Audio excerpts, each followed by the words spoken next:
Zakat, sa pilitang kawanggawa, pagdadalisay ng yaman. Ang zakat, hindi ito basta kawanggawa. Isa itong obligasyon, isang haligi ng Islam, at isang makapangyarihang gawaing pagsamba na nagpapadalisay ng kayamanan at ng puso. Sa Islam, ang zakat ay isang tiyak na bahagi ng kayamanan ng isang Muslim na ibinibigay taon-taon sa mga piling grupo na nangangailangan. Ngunit hindi ito buwis ng gobyerno o simpleng donasyon mula sa kabaitan. Ito ay utos mula sa Diyos, binanggit sa Quran kasabay ng pagdarasal, at sumasalamin ito sa matinding pagtutok ng Islam sa katarungang panlipunan.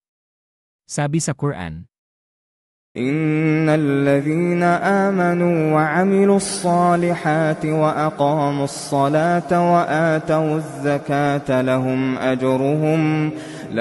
ajruhum 'inda rabbihim. Ang pagbibigay ng zakat ay espiritual at praktikal.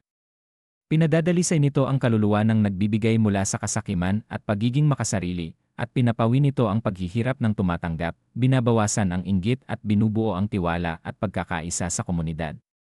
Ang zakat ay binabayaran lamang ng mga taong may tiyak na antas ng kayamanan, at ito ay may maingat na pagkalkula. Ngunit higit pa sa isang transaksyon, ito ay paalala, ang lahat ng ating pag-aari ay pagmamay-ari ng Diyos. Tayo'y tagapangalaga lamang, at ang ating kayamanan ay isang pagsubok upang makita kung paano natin ito ginagamit at paano natin ito ibinabahagi.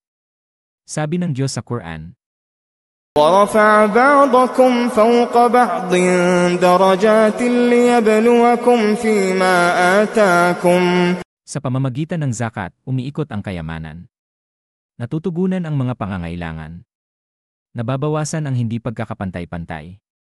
Binanggit sa Quran ang 8 kategorya ng mga taong maaaring tumanggap ng zakat, kabilang dito ang mahihirap, mga nangangailangan, mga may utang, mga manlalakbay na nahihirapan, at pati na rin ang mga nangangasiwa ng pangangalap ng zakat. Maaari rin itong gamitin upang tulungan ang mga bagong Muslim o upang palayain ang mga alipin. Maaaring ibigay ang zakat ng direkta o sa pamamagitan ng isang mapagkakatiwalaang samahang Islamiko. Ngunit dapat itong gawin ng may kababaang loob.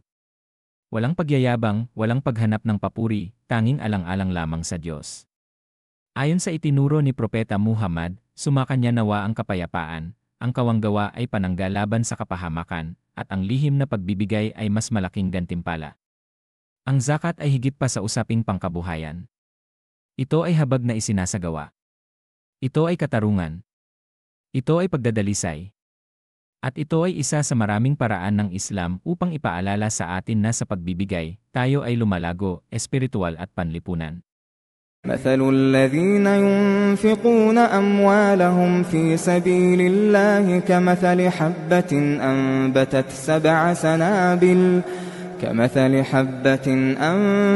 سبع سنابل في كل سنبلة 100 حبة والله يضاعف لمن يشاء والله واسع عليم.